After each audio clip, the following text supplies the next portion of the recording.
दिन ब दिन की जिंदगी की भूत समस्याओं को सुलझाना सिंपल है। आपको बच्चों को शिक्षा चाहिए, बीमार हो जाए तो अस्पताल चाहिए, महंगाई हो गई थोड़ा सा कोई सरकार मदद कर दे, बिजली फ्री कर दे, पानी फ्री कर दे। इन मूलभूत समस्याओं को हमने समाधान करने की कोशिश की है। और ये हमने क्यों किया? हमारे से पहले किसी ने क्यों नहीं किया? 75 साल हो गए देश को आजाद हुए, हमारे पहले इतनी पार्टियां आई, इतने नेता आए, किसी ने नहीं किया। तो मैं थोड़ा सा इसमें डेटा एनालिसिस वो सारी तो आपको किताब में मिल जाएगी। मैं इसके पीछे की कुछ कहानियां आप लोगों के साथ शेयर करना चाहूंगा।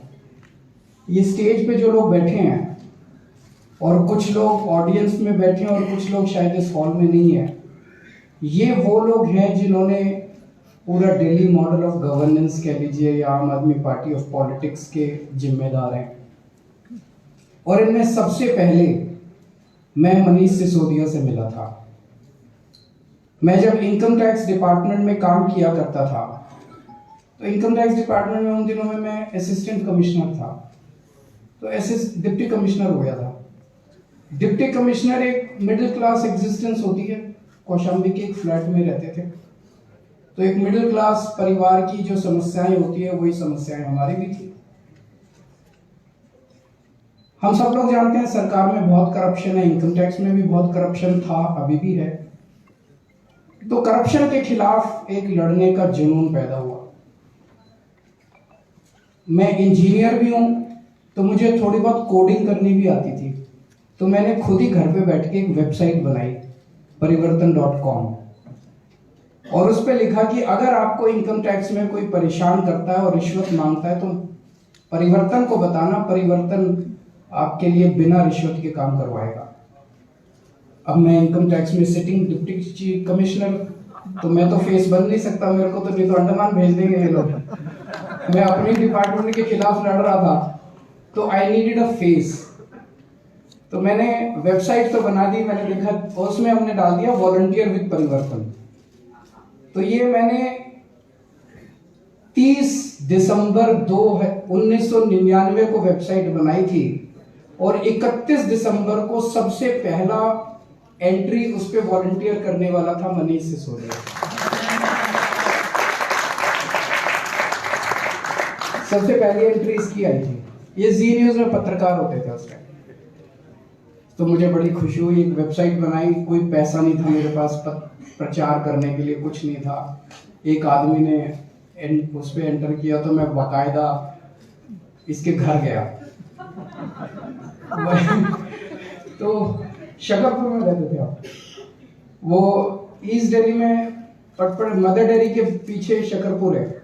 वहाँ शकरपुर में ये 1 रूम फ्लैट में छत के ऊपर एक ही कमरा था, उसी में इनकी किचन थी, और वहाँ ये रहते थे। तो वहाँ इनके साथ छत के ऊपर बैठ के 1 घंटा बातचीत हुई। ये मैं इसलिए बता रहा हूँ, ये दिखाने के लिए कि हम किस बैकग्राउंड से आते थे, जो बहुत जरूरी था, जो काम हमने किया। उसके बाद हम दोनों ने मिलके उस परिवर्तन को आगे बढ़ाया। फिर मैंने डिपार्टमेंट छोड़ दिया, रिजाइन कर दिया। फिर 10 साल हम लोगों ने दिल्ली की झुग्गियों के अंदर काम किया, सुंदर नगरी की झुग्गियों, नंद नगरी की झुग्गियों में, और कई महीने में झुग्गियों में रहा, ये देखने के लिए कि झुग्गी वालों की आम जिंदगी कैसी होती है, झुग्गी वाले कैसे कोप अप करते हैं, किन स्कूलों में जाते हैं। स्कूलों का बुरा हाल था। जीटीबी अस्पताल, गुरु तेग बहादुर हॉस्पिटल बगल में होता था, उसका बुरा हाल था। ना इलाज के लिए उनके पास कुछ सुविधाएं, ना पढ़ाने के लिए बच्चों के लिए। उस बैकग्राउंड से जब हम लोग सरकार में आए, तो सबसे पहले एक आम आदमी की मूलभूत समस्याओं का समाधान करने की कोशिश करी हम लोगों ने। और फिर हमें मिल गया सतिंदर जैन। सतिंदर जैन वो शख्स है, इसको कोई प्रॉब्लम दे दीजिए, कहीं ना कहीं से, he is a professional architect, कोई ना कोई संभव दे दीजिए, ये कुछ ना कुछ समाधान निकाल लेता है। हमारे में से कोई भी, जो हम शुरू वाले लोग थे, कोई भी पॉलिटिकल बैकग्राउंड से नहीं आता। हमारे बाप दादा, परदादा, नाना नानी, दादा दादी, चाचा मामा, कोई दूर दूर तक पॉलिटिक्स से लेना देना नहीं है।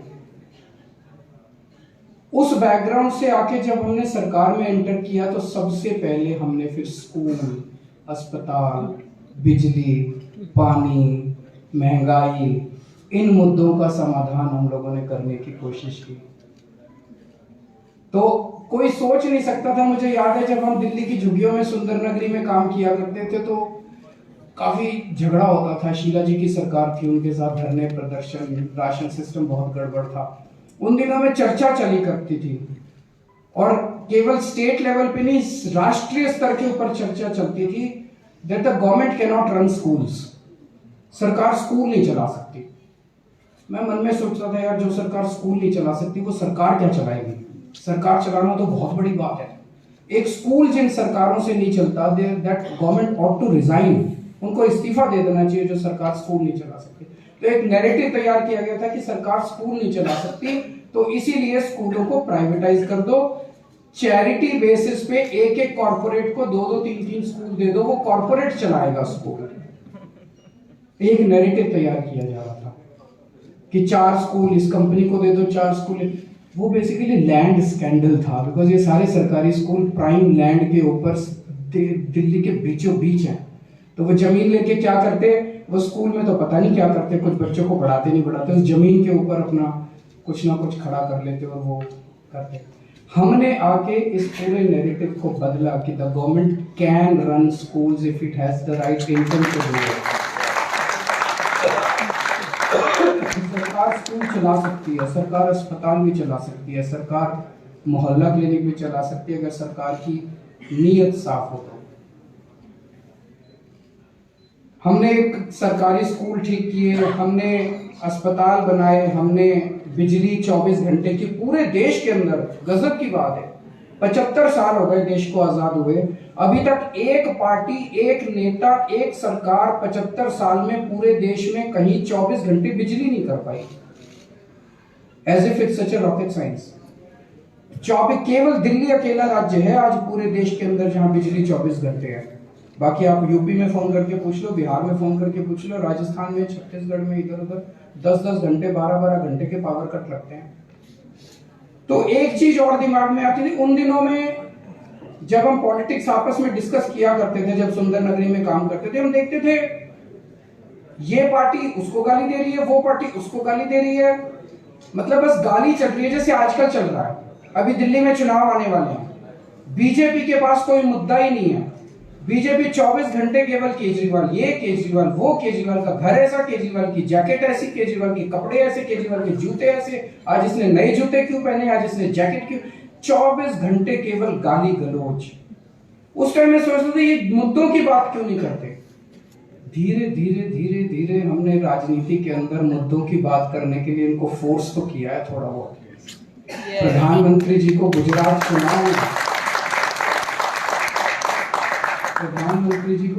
चुनाव में एक फर्जी क्लासरूम बना के वहां जाके फोटो इतना तो हमारा कंट्रीब्यूशन है देश की राजनीति के अंदर।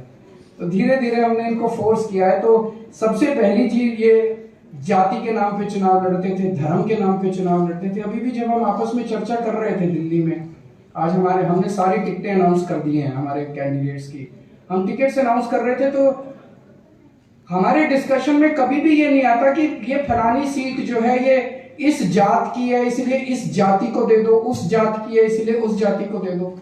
हमारी केवल परफॉर्मेंस के बेसिस पे हमारी टिकटें बांटी जाती हैं।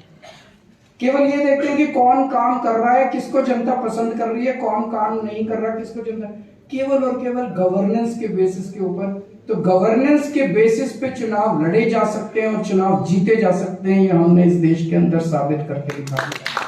पहले कहते थे नहीं, धर्म के नाम पे चुनाव लड़ जाते थे, और यही कारण है कि दिल्ली के अंदर अब इनकी पोलराइजेशन की पॉलिटिक्स नहीं चलती। पिछले चुनाव में 2020 में इन्होंने कितना शाहीन बाग करने की कोशिश की, लेकिन स्कूल और अस्पतालों ने शाहीन बाग को हरा दिया। बहुत बड़ी बात है। इनके इतना शाहीन बाग करने के बाद भी 70 में से 62 सीट आई है, केवल 8 सीट ले पाए दिल्ली के अंदर। तो सबसे इंपॉर्टेंट चीज तो है कि मूलभूत समस्याओं को, जनता की मूलभूत समस्याओं का ध्यान देना। और ये हम कुछ तो अच्छा कर ही रहे होंगे क्योंकि जनता को पसंद आ रहा है जो कुछ भी हम कर रहे हैं। 3 बार तो दिल्ली में चुनाव जीत चुके, अब चौथा चुनाव है, उसमें भी जनता कह रही है कि सरकार तो आम आदमी पार्टी की बनेगी, 2-4 सीट ऊपर नीचे ना हो जाए, पर अब चौथी बार सरकार बनाने जा रहे हैं हम दिल्ली के अंदर। उसी के बेसिस पे पंजाब में सरकार बन गई, उसी के बेसिस पे गुजरात में 5 एमएलए आ गए, उसी के बेसिस पे गोवा में 2 एमएलए आ गए, और उसी के बेसिस पे कश्मीर के अंदर हमारा 1 एमएलए बैठे हैं सामने, महराज मलिक, 1 एमएलए बन गया। तो जो मूलभूत समस्याओं के बारे में हम लोग चर्चा करते हैं दिल्ली के अंदर, वो पहला कंपोनेंट। दूसरा है ईमानदारी, बहुत इंपॉर्टेंट है इस मॉडल ऑफ गवर्नेंस में या इस पॉलिटिक्स में। ईमानदारी होनी चाहिए, अच्छी बात है, लेकिन सबसे इंपॉर्टेंट है पैसा कहां से आएगा। इतने स्कूल बनाने का, इतने अस्पताल बनाने का, फ्री में इलाज करने का, फ्री में शिक्षा देने का, फ्री में बिजली देने का, फ्री में पानी देने का, फ्री में बस यात्रा करने का, तीर्थ यात्रा कराने का, और अब 2100 रुपए हर महिला को देने का। इतना पैसा कहां से आएगा? पैसा तो तभी आएगा जब ईमानदारी से काम कर करके पैसा बचाओगे। तो वो हमने ईमानदारी से काम कर करके पैसा खूब बचाया दिल्ली के अंदर, और उसी पैसे से हमने ना केवल मूलभूत समस्याएं दी लोगों को, मैं चैलेंज के साथ कह सकता हूं जितना इंफ्रास्ट्रक्चर का डेवलपमेंट पिछले 10 साल के अंदर दिल्ली में हुआ, उसके पहले 65 साल के अंदर दिल्ली में हुआ था।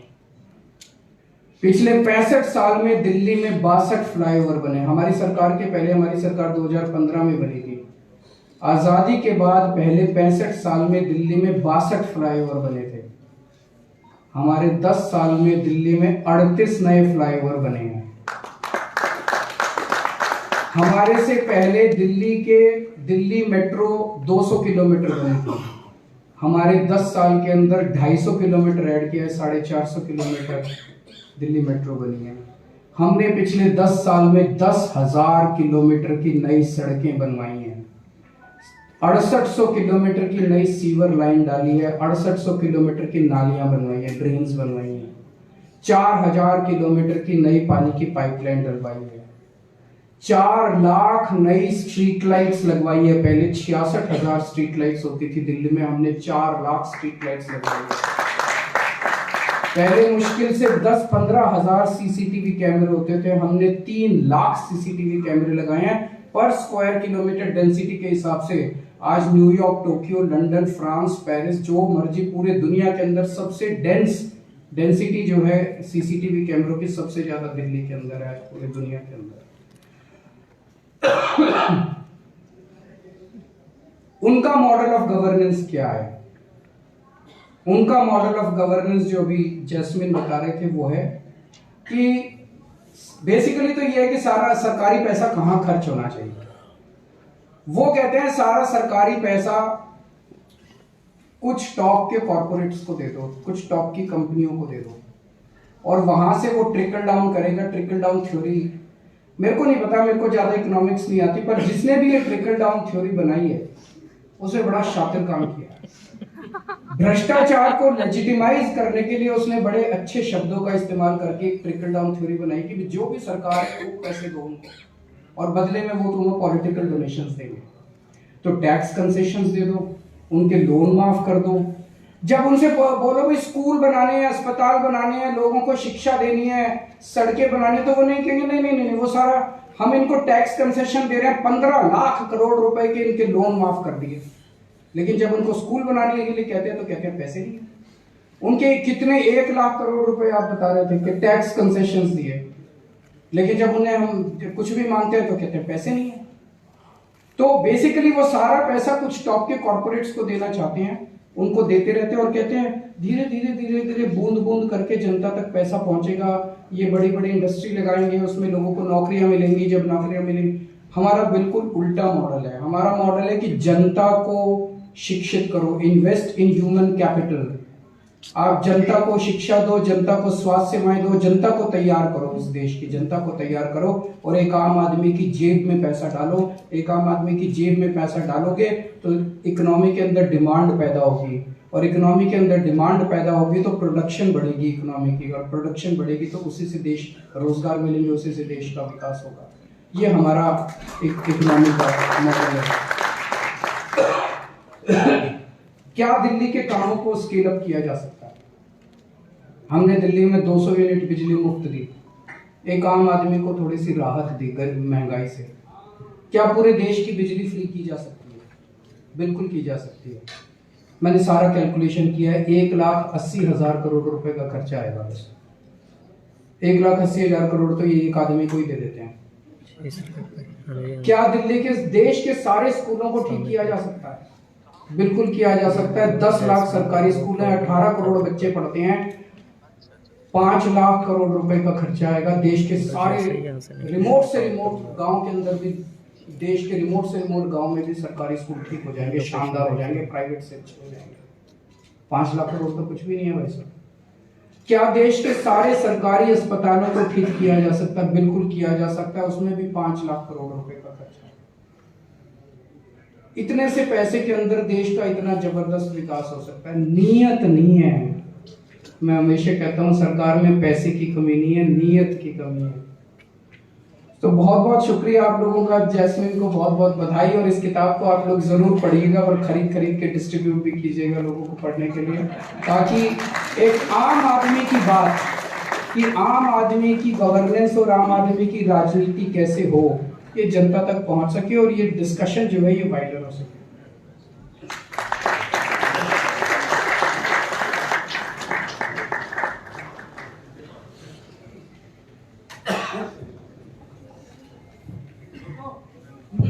पूछो, करूँ बात।